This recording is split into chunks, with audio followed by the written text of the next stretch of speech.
Então, vamos orar?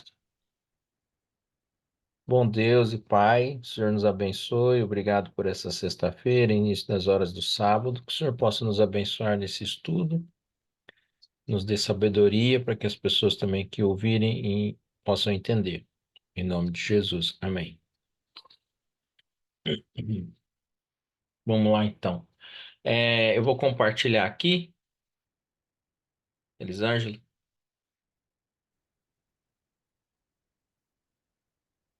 Parece que está travando o seu aí. É, eu vou compartilhar. é, Compartilhar a tela do estudo.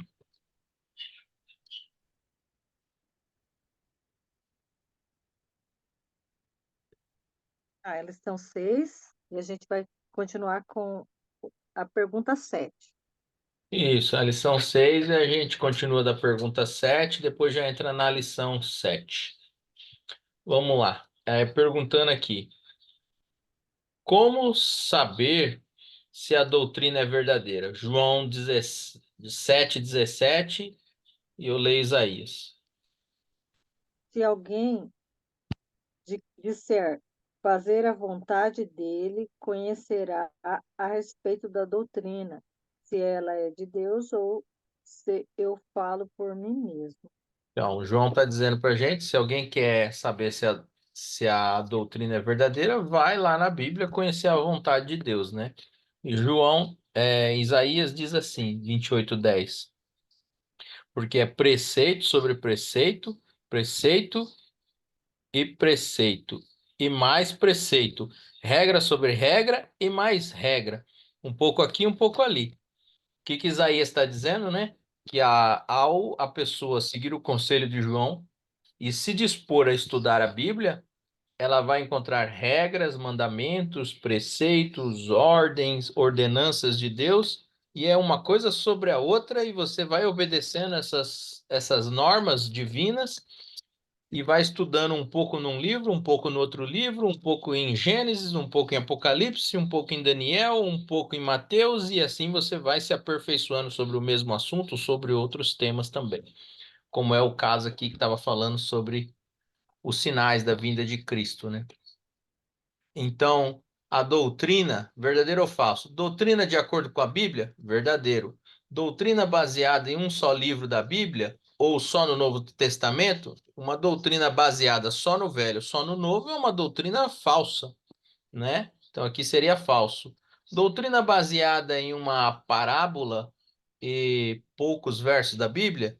Então, às vezes tem alguns versos que são de difícil interpretação, então é bom estudar na Bíblia vários versículos que tragam luz àquele verso para se formar uma doutrina, né? Não se pega um versículo isolado e se forma uma doutrina, né? Então aqui seria falso também. Doutrina baseada em uma parábola e poucos versos da Bíblia. Uma parábola e poucos versos da Bíblia. Então é falso isso. Isso não é verdadeiro. Então a primeira aqui só que seria verdadeira.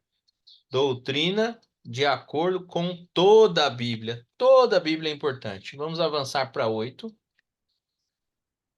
Que sinais, né, estão se cumprindo porque Jesus ainda não voltou? Então, 2 Pedro 3, verso 9, diz para a gente isso aí, ó. Diz Eu assim. vou ler aqui. Pode ler, então. Você vai ler? Pode ler.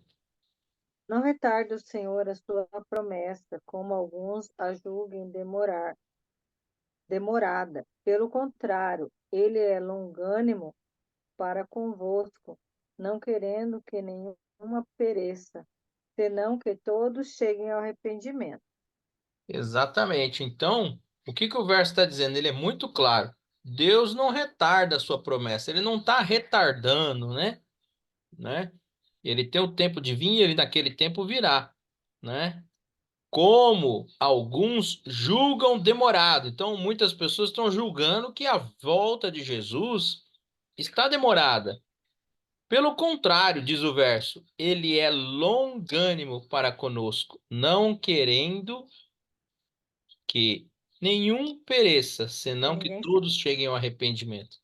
Então, o que parece demorado não é, está dentro dos planos de Deus e ele tem o seu tempo certo, né? Ele não adianta nem atrasa, mas ele tem o tempo certo. Ele é o tempo e ele é o dono do tempo. Então, vamos avançar aqui para 9. Que atitude devemos ter no tempo do fim? Lucas 21, verso 28 e o verso 34. Vamos ver o que o evangelista Lucas fala para a gente aqui. Lucas capítulo 21, verso 28 e o 34. O 28 diz assim: Ora, ao começarem estas coisas a suceder, exaltai e erguei a vossa cabeça, porque a vossa redenção está próxima. Então está dizendo, olha, tem alguns acontecimentos que estão escritos aqui no livro de Mateus, que estão escritos em Lucas, e os evangelhos são sinóticos, eles se parecem em muitas coisas. Ora, esses acontecimentos acontecendo, então, exultai, erguei a vossa cabeça, a vossa redenção está próxima. O que é a nossa redenção? A volta de Cristo Jesus, ele preparou um lugar. Fala. A salvação.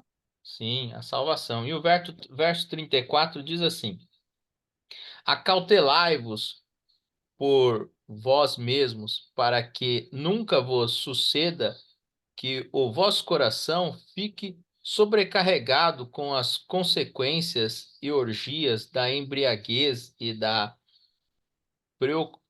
das preocupações deste mundo, e para que aquele dia não venha sobre vós repentinamente como um laço.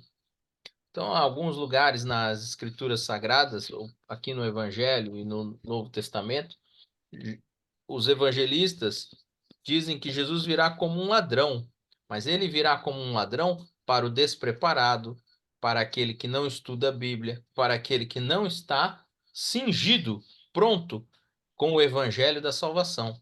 Para esse, ele virá de fato como um ladrão. Mas para aquele que tem comunhão com Deus, estuda os evangelhos, entende os sinais, estuda a profecia, está pronto, está se relacionando com Deus, para esse jamais será como um ladrão. Ele está esperando. E quem está esperando não recebe como um ladrão. Quando fala do modo como um ladrão vem, a Bíblia está dizendo que Jesus vem com a surpresa de um ladrão para aquele que não o espera, né? Não que Jesus seja o ladrão, porque ele não é o ladrão. O ladrão é o inimigo dele que usurpou o poder dele e falou mal dos seus mandamentos. Mas Jesus, ele é o Rei dos Reis, Senhor dos Senhores, Mestre dos Mestres. Ele é o Alfa e ele é o Ômega. E ele virá como o ladrão, no sentido de surpresa para quem não espera, mas quem está em contato com esse livro poderoso, se relacionando com Deus, está esperando ele. Não será como um ladrão para quem se relaciona com Deus. Deus seja louvado para aqueles que estudam. Amém. Eu vou ler agora Mateus 6, Pode 33. ler. 30. Cai, pois, em primeiro lugar o seu reino e sua justiça, e todas essas coisas vos serão acrescentadas. Isso mesmo. Então, o que está dizendo aí em Mateus, né? Para a gente buscar o reino de Deus. E quando a gente busca o reino de Deus, a gente estuda o livro que fala sobre o reino de Deus, que fala sobre a salvação, que fala sobre a vida eterna, que fala sobre os mandamentos, sobre os preceitos, sobre as regras, sobre os sinais da vinda de Jesus. Então, quando eu estou buscando o reino de Deus, eu estou focado no livro dele. E quando eu faço isso, eu estou buscando em primeiro lugar a Jesus. E ao colocar Jesus em primeiro lugar, eu estou fazendo o quê? Me preparando. Aí as demais coisas são secundárias e Deus acrescenta, né? É isso que está dizendo o texto. Aqui um compromisso de fé. Creio que, se você concorda, você que está ouvindo, marque aí, né? Ou mentalmente, pense que você está marcando aqui, né? Creio que estamos vivendo no tempo do fim. Eu creio, né? Mortes, guerras, rumores de guerras. E países jogando mísseis em outros países, isso tudo são sinais previstos no livro sagrado.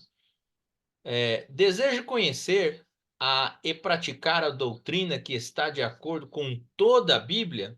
Então, é desejo de você que ouve conhecer, praticar toda a Bíblia, as doutrinas que está em toda a Bíblia? Então, marque isso no seu coração. Quero me preparar para a volta de Jesus? Essa é uma pergunta muito importante. Você que nos ouve, quer se preparar para a volta de Jesus? Tome essa decisão. Vamos avançar para o nosso estudo de hoje, que é o estudo número 7. Ouvindo a voz de Deus, a volta de Cristo. Olha que lindo, que maravilhoso. Jesus com seu cetro, Rei dos Reis, Senhor dos Senhores. Quer ler esse texto, Elisângela? Sim. Desde que nossos primeiros pais transpuseram os portais do Éden, depois de terem desobedecido, os filhos de Deus aguardam o dia em que o pecado e suas tristes consequências terão fim. Profetas, apóstolos e cristãos de todos os tempos têm anunciado esse dia, alicerçados na garantia dada pelo próprio Cristo. Assim, seu reino, a terra, é a bendita esperança que conforta o coração de seus seguidores. Quando esses se deparam com o sofrimento, a dor, o pranto e a morte ao longo da jornada terrestre, a sombra do mal passará, a noite do pecado terá fim, uma nova alvorada rairá, marcando o início de um novo tempo para os filhos de Deus. Muito bem, um novo tempo para os filhos de Deus. Então vamos iniciar o estudo compreendendo mais as doutrinas da Bíblia e sobre a doutrina da volta de Jesus agora. Qual é a maior promessa que Jesus fez? Está lá em João 14, de 1 a 3. A maior de todas as promessas que Jesus já fez. Vamos abrir o Evangelho de João, capítulo 14, verso de 1 a 3. Não se turbe o vosso coração. Credes em Deus, credes também em mim.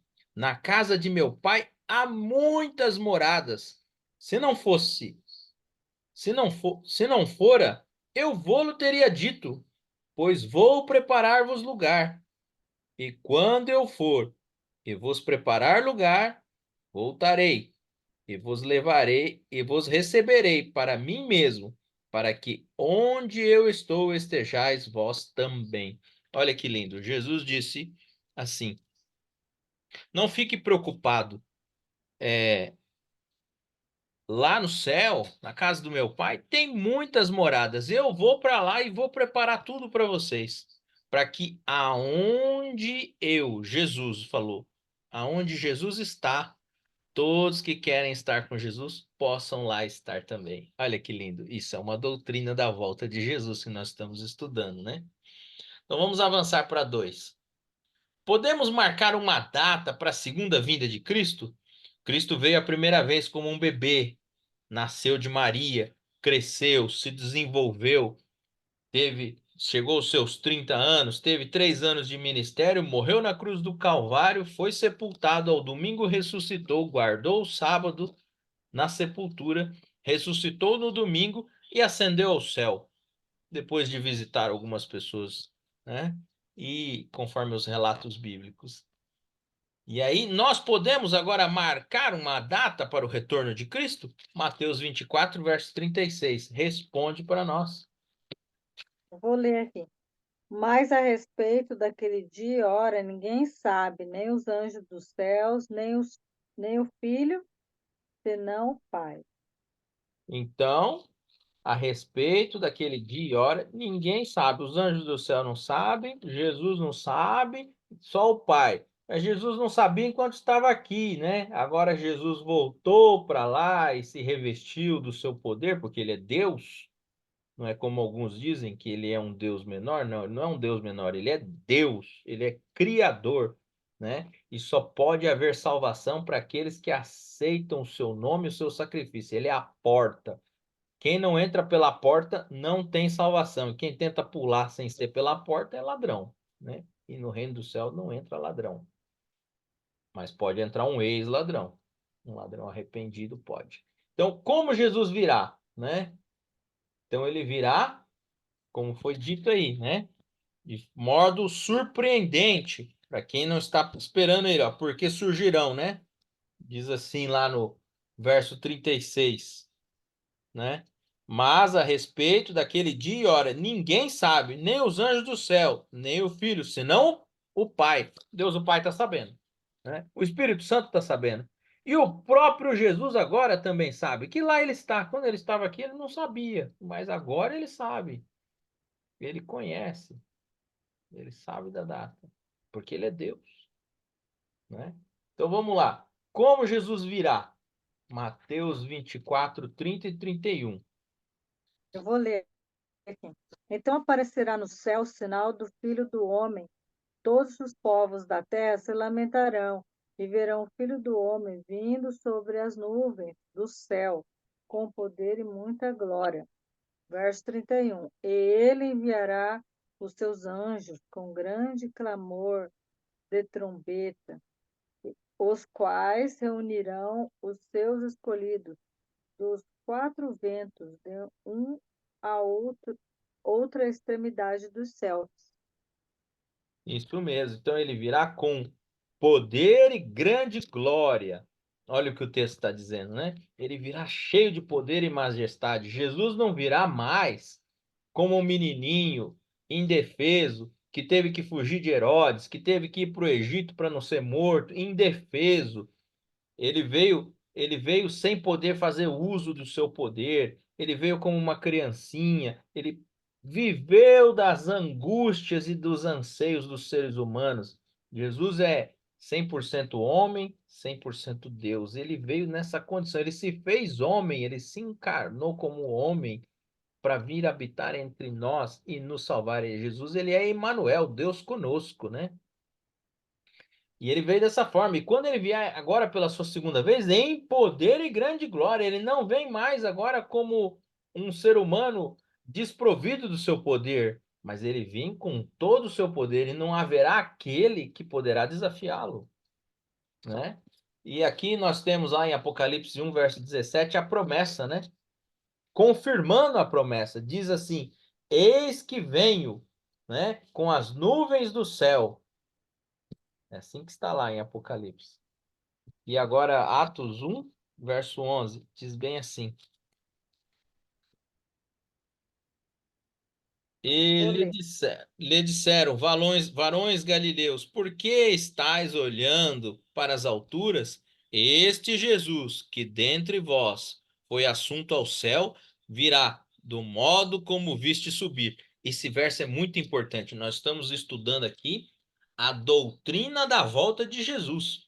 E o que está dizendo no verso 11? Está dizendo, olha, Jesus foi visivelmente na frente de todos, ele vai voltar visivelmente, do mesmo modo com que viste ele subir, ele voltará. Só que ele voltará com poder e grande glória. Então, Cristo virá como um ladrão, tomando muitos de surpresa? Isso é verdadeiro? É verdadeiro. Sua vinda será secreta e silenciosa? Jesus vai vir de forma secreta e silenciosa? É falso, porque o texto está dizendo para nós aqui, ó, Atos 1, verso 4, visivelmente. Então não tem nada de secreto. Muita gente fala que é um arrebatamento secreto, vai vir secretamente, isso é tudo balela. Não tem nada de secreto, tudo visível, tudo visível. Deus não vai ficar com secretismo na hora de resolver o problema do grande conflito, senão não faz sentido passarmos por tudo isso que estamos passando, mas isso é matéria de um outro estudo mais para frente. E nós vamos ver isso detalhadamente. Continuando, olha lá. Ele não descerá à terra, ficará nas nuvens. Olha, Jesus não pisará na terra, ele ficará nas nuvens. Ficará nas nuvens. Isso é um detalhe importante. Na sua segunda vinda, ele não vai pisar aqui, nessa terra contaminada. Vai ficar nas nuvens. Será visível apenas para os cristãos? Isso é falso, né? Aquela verdadeira, essa é falsa. Só os cristãos vão ver Jesus voltar? Não. Tanto os bons quanto os maus vão ver Jesus voltar. Virá com poder e glória, acompanhado de milhares e milhares de anjos? Isso é verdadeiro? Sem dúvida que é verdadeiro. Jesus virá da maneira pessoal, literal e todo olho verá? Sim, verdadeiro. Todo olho verá Jesus. Vamos avançar aqui para 4. O que será o que ocorrerá com os mortos e os vivos fiéis na segunda vinda de Cristo? O que vai acontecer com esse povo? Os mortos, né? Os vivos fiéis. Vou ler aqui, 1 Tessalonicenses 4, 16 e 17. Porquanto o Senhor mesmo, dada a sua palavra de ordem, ouvida a voz do arcanjo, e ressoada a trombeta de Deus, descerá dos céus, e os mortos em Cristo ressuscitarão primeiro. Depois nós, os vivos, os que ficarmos, seremos arrebatados juntamente com eles, entre nuvens para o encontro do Senhor nos ares, e assim estaremos para sempre com o Senhor. Então, olha, aqui está dizendo aqui na palavra de Deus, no Novo Testamento, em 1 Tessalonicenses, capítulo 4, verso 16 e verso 17. Está dizendo bem assim, que quando Jesus aparecer nas nuvens do céu, os mortos salvos em seu nome, aqueles que aceitaram o evangelho, eles ressuscitarão. Eles ressuscitarão. É isso que está dizendo ali. Os vivos salvos, aqueles que estão salvos, mas estarão vivos por ocasião da vinda de Cristo, naquele momento em que Jesus chega nas nuvens do céu, serão transformados em um piscar de olhos. Os mortos serão ressuscitados, transformados também, os mortos fiéis. Agora, os mortos perdidos permanecerão na sepultura por 1000 anos, até que Jesus volte pela terceira vez. Isso é um tema para nós estudarmos mais na frente, no tema do milênio. Mas nós entraremos nesse assunto de novo. Não tenha preocupações com isso. Mas é assim que será, como está escrito na Bíblia. E Coríntios diz assim, em Coríntios 15, 51 a 54. Eis que vos digo um mistério: nem todos dormiremos, mas transformados seremos todos, num momento, num abrir e fechar de olhos, ao ressoar da última trombeta.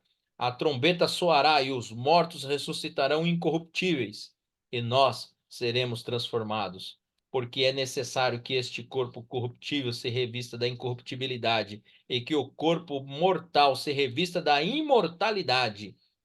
E quando este corpo corruptível se revestir da incorruptibilidade, o que é mortal se revestirá da imortalidade. Então se cumprirá a palavra que está escrita: tragada foi a morte pela vitória. Amém? Amém. Vamos avançar então aqui para a pergunta 5.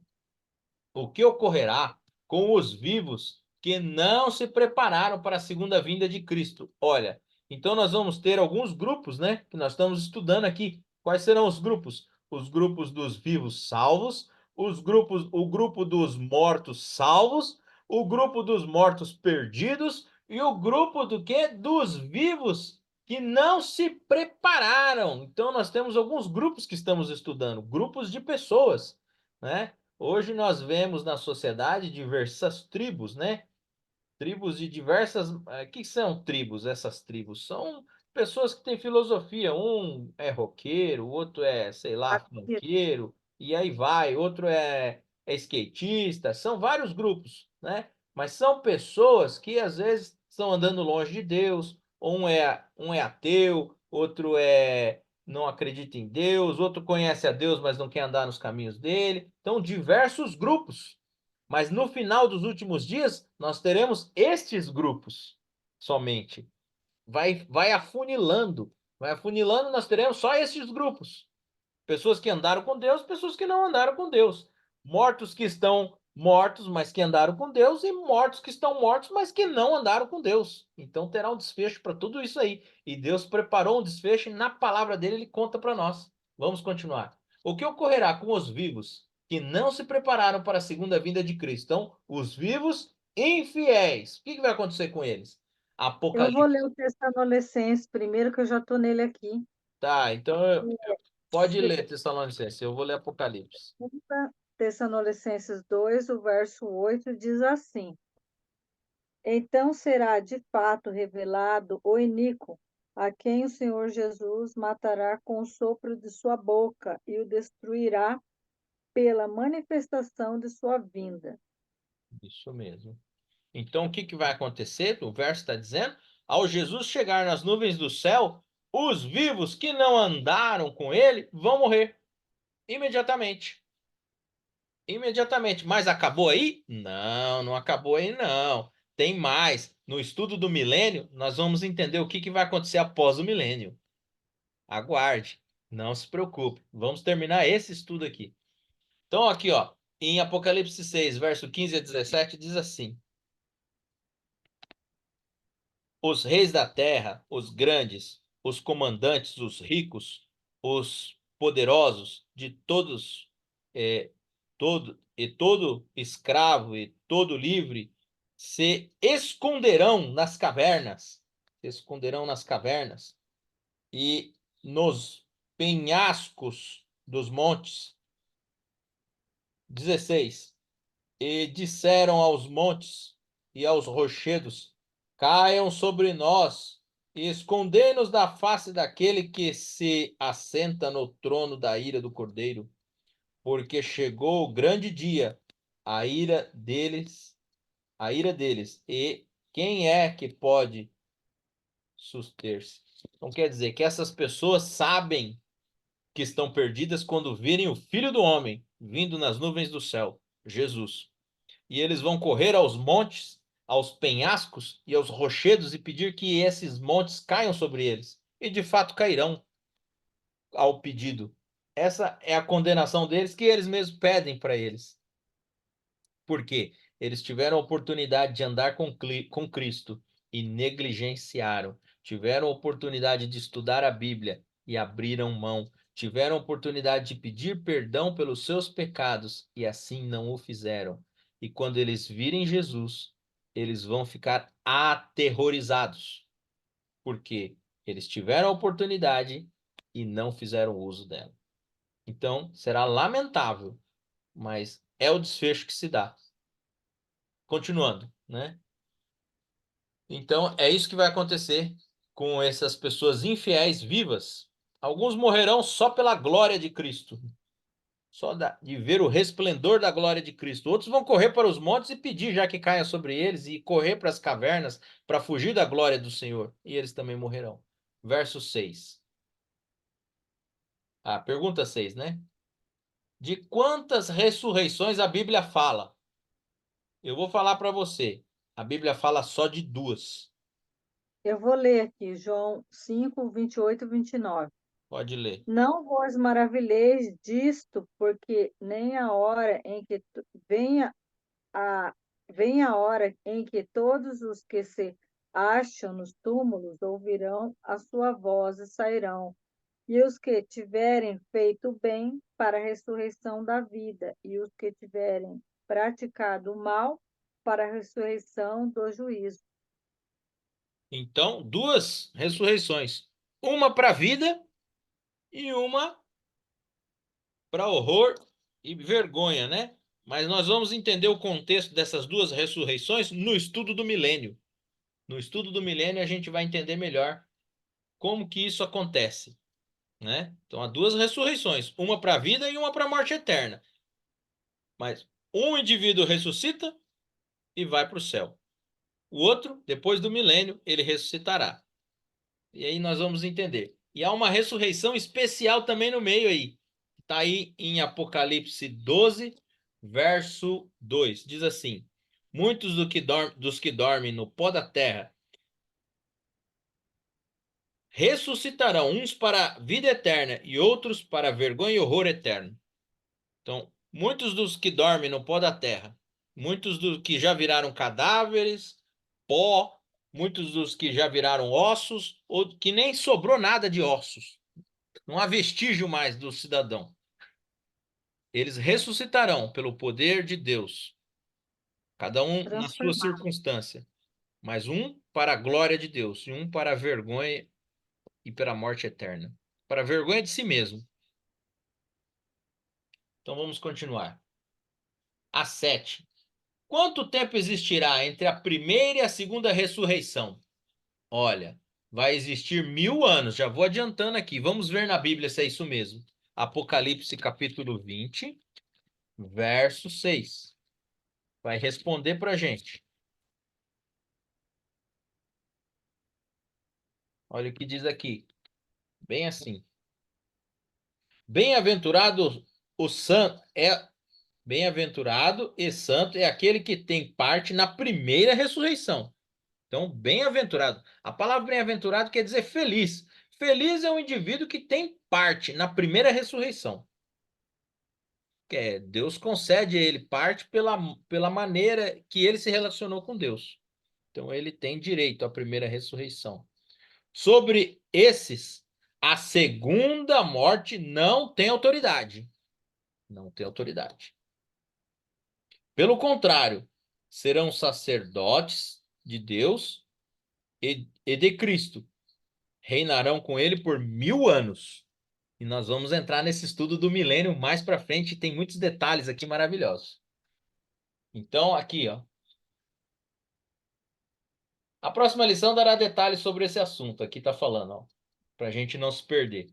Mas eu já adiantei para vocês. Agora, avançando para número 8. Qual será o castigo?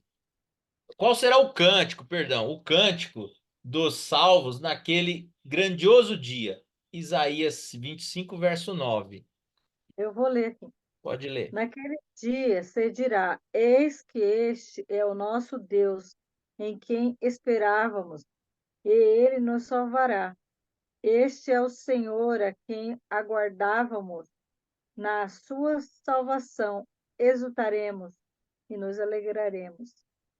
Então aí está dizendo qual é o cântico que cantaremos. Não é o cântico de Moisés, mas essa é a letra. Esse é o Senhor em quem aguardávamos, exultaremos, nos alegraremos, cantaremos, daremos glória e louvor. Nós vamos estar felizes por ver Jesus voltar. É maravilhoso. Ser fiel até a morte, dar-te-ei a coroa da vida. É o que Jesus prometeu para nós. Para 9. Que convite Jesus nos faz hoje? Está lá em Mateus 11, verso 28 e verso 29. Diz bem assim: qual o convite que ele nos faz hoje? Vinde a mim todos os que estáis cansados e sobrecarregados, e eu vos aliviarei. Jesus está dizendo isso para nós. É muito sério. Tomai sobre vós o meu jugo. O que é o jugo? É, na agricultura antiga, o boi tinha aquele negócio assim, chamado uma madeira aqui em cima dele, os dois boi, e essa madeira ligada ao carro de boi é chamado de jugo. Aquilo era pesado nas costas, né, do boi. Então Jesus está dizendo aqui: tomai sobre vós o meu jugo. E olha o que ele fala. E o jugo do boi é pesado. O jugo do boi é pesado. Jesus está falando para nós tomarmos o jugo dele, né? E aprendei de mim, porque sou manso e humilde de coração, e acharei descanso para a vossa alma, porque o meu jugo é suave e o meu fardo é leve. Agora Jesus explicou o que ele quis dizer sobre o jugo, né? Ele está falando: olha, andar comigo é mais leve. O meu fardo, ele vai ser leve para você.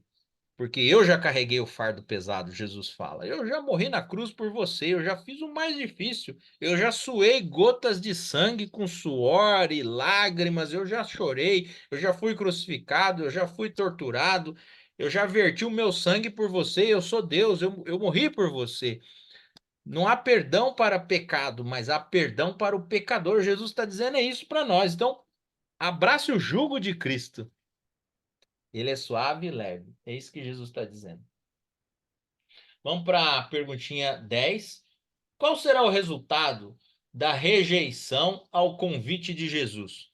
Que resultado vai existir para quem rejeita Jesus, quem não ouve, quem não louva, Quem não está interessado, Mateus 25, verso 41. Quem não quer orar, quem não quer se comunicar com Deus, quem não quer andar nos caminhos dele, quem não quer adorar, louvar, se dedicar nesses caminhos, quem acha Eu que vou ser ler aqui. quadrado não é uma coisa moderna, que tem um resultado. Qual será?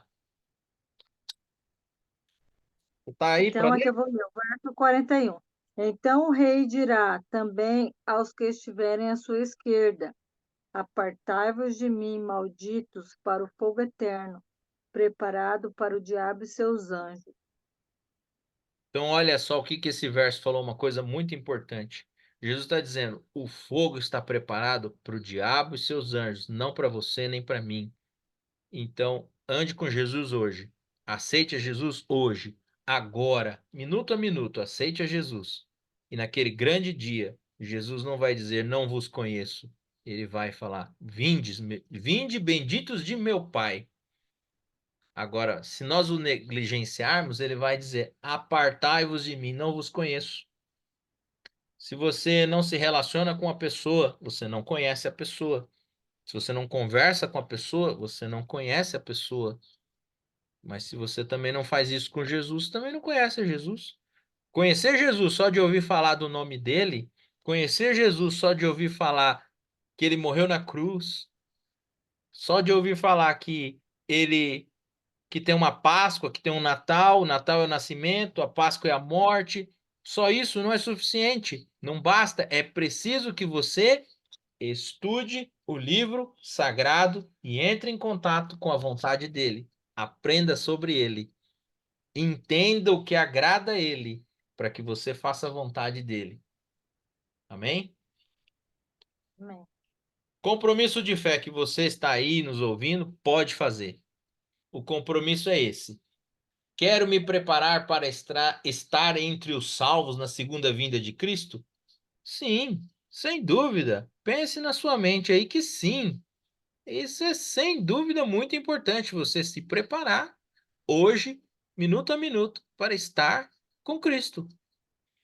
Creio que haverá duas ressurreições, uma para a vida e outra para a morte eterna. Claro que eu creio, está escrito na Bíblia. Nós lemos nos textos. Não há o que duvidar. Agora, desejo viver a verdade a fim de poder morar para sempre com Cristo no céu? Eu desejo isso? Sim, eu desejo. Pelo sangue de Jesus, nós desejamos estar com Ele para toda a eternidade. E assim como nós entendemos no princípio, Deus é longânimo, não querendo que ninguém se perca.